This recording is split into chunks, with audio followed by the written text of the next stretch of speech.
Hello and welcome to the very first episode of Unearthly.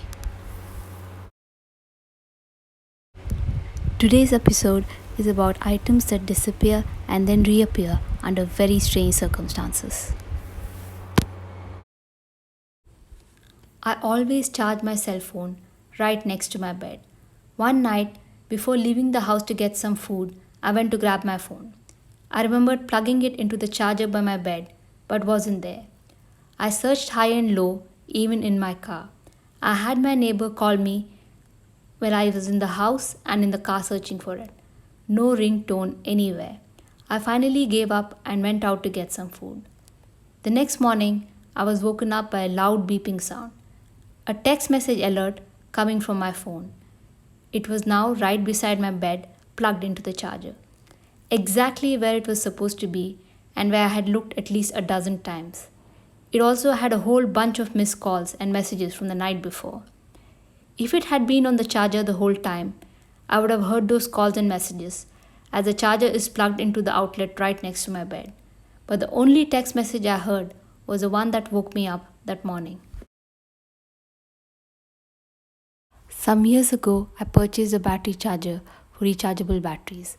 I plugged it in, went to the next room to get the batteries, and when I got back, the charger was gone.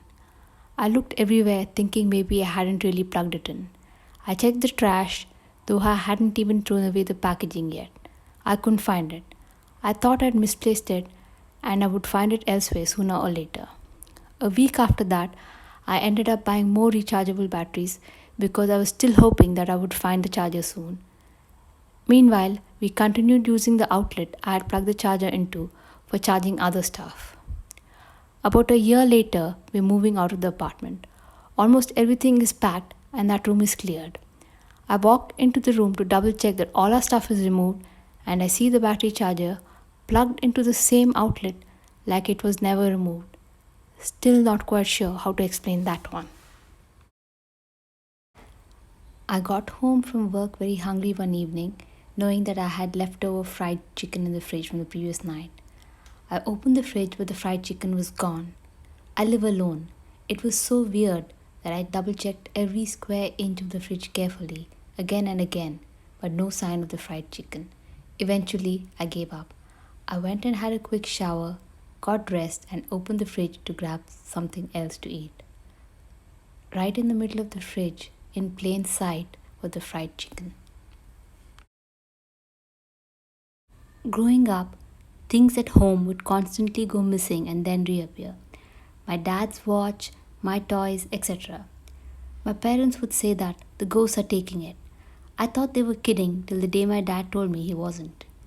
He told me in all seriousness that our house was haunted. We were sitting outside the house and he sent me in to get a ball so I could play with my dog. There were at least 20 balls in the house at all times, and you could barely walk without stepping onto one. I searched the house high and low but could not find a single ball. I even took my dog inside to search for them. He absolutely loves playing with toys, and all you have to do is tell him, "Get your toy," and he'll come bounding up to you with a ball in his mouth. But that day, each time I took him in, he kept running back outside. It was strange not finding even a single ball to play with. Where did they all disappear? I actually got scared and told my dad. He laughed and told me to ask the ghost politely to give them back and wait here for a bit. Very hesitantly, I went and yelled into the empty house, "Can I please have my dog's toys back?" and noped out of there. I sat on the deck with my dad for 5 minutes and then he told me to go check again. I went inside and down the stairs, and under the computer desk in a neat pile were every single one of his toys. This was in plain sight. It could be seen from the halfway down the stairs, so there was no way I could have just missed it the first time. I grabbed a ball and ran as fast as I could out of the house. Once, when I was about 15, I took my cell phone in with me to the bathroom. I put it on the windowsill while I went for a shower, and when I got out later, it was gone.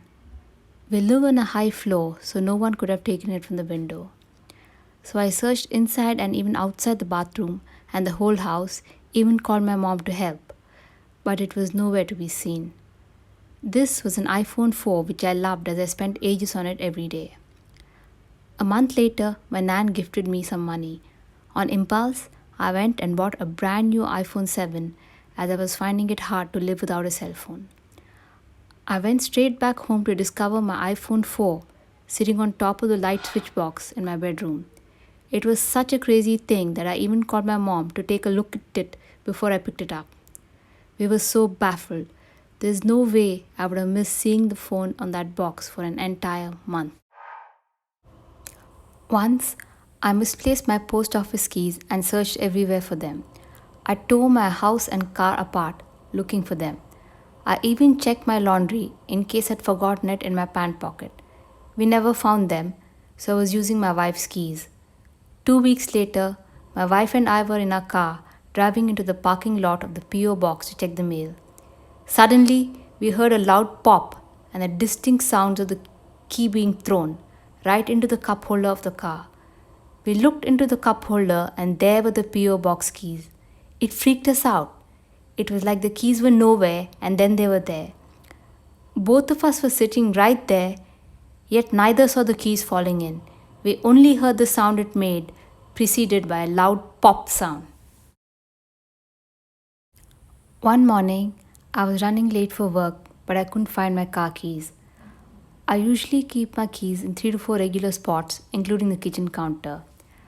My wife and I quickly cleared the kitchen counter and checked all the other spots. It was nowhere to be seen, so we continued searching. Luckily, not too long afterwards, I found the missing keys on the very same counter we'd just cleared out moments earlier. Fast forward 10 minutes down the road in rush hour traffic, we watched as a car pulled perpendicularly into our open lane, directly in front of the car in front of us. The impact sent the car flipping a full 540 degrees and the driver was knocked unconscious. The crash even sent the car ahead of us reeling. It spiraled out of control, took out a small tree, and ended up being total. We were just about 50 feet behind the accident as it happened. Had my keys not been lost and found, I imagine we would have been in that accident, and my wife was pregnant at the time. I believe that things definitely happen for a reason. I was about to leave my grandparents' house when I realized I had forgotten my house keys upstairs. I had put them on a little bedside table, as I always did. They weren't there. I trashed the entire room, ripped out the bed sheets, looked under and even inside the pillows, and checked under the bed several times. But still no luck. Since I had to leave quickly, I called my grandma to help me look. I wanted to make sure my keys weren't hiding in plain sight, as they often are, so I removed everything from the tabletop till it was totally bare. My grandma too was searching everywhere and she couldn't find them either, not like it was a big room. Eventually, I gave up. I grabbed the handle of the door to leave the room and glanced around the room one last time. And there I see them, my keys, smack dab in the center of the empty table, the one I had stripped bare minutes ago. I was so stunned I yelled out. I'd been a skeptic all my life, and at that moment, for the first time, my beliefs were tested. My grandma goes, "How the hell did we miss them?" I still can't explain it. When I was 16, I was prepping for an exam using a deck of 100 science revision cards. My dad or brother usually quizzed me using these cards. I once walked into the room they were in, put the revision cards on a table behind me, and asked them to test me. They said they couldn't help me right then, so I just turned around to pick up the cards, but they were gone. There was no one else in the house except my mom, who was sleeping in the other side of the house at that time.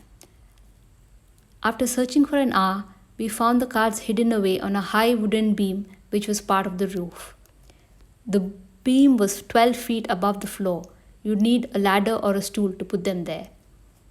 I had turned away from the cards for barely 10 seconds, facing my brother and dad, who clearly didn't take the cards. Neither could my mom, who was asleep in the other side of the house. She only discovered what happened when we told her after she woke up. To this day, she's creeped out by that one incident. I do hope you've enjoyed the very first episode of Unearthly. Please don't forget to subscribe.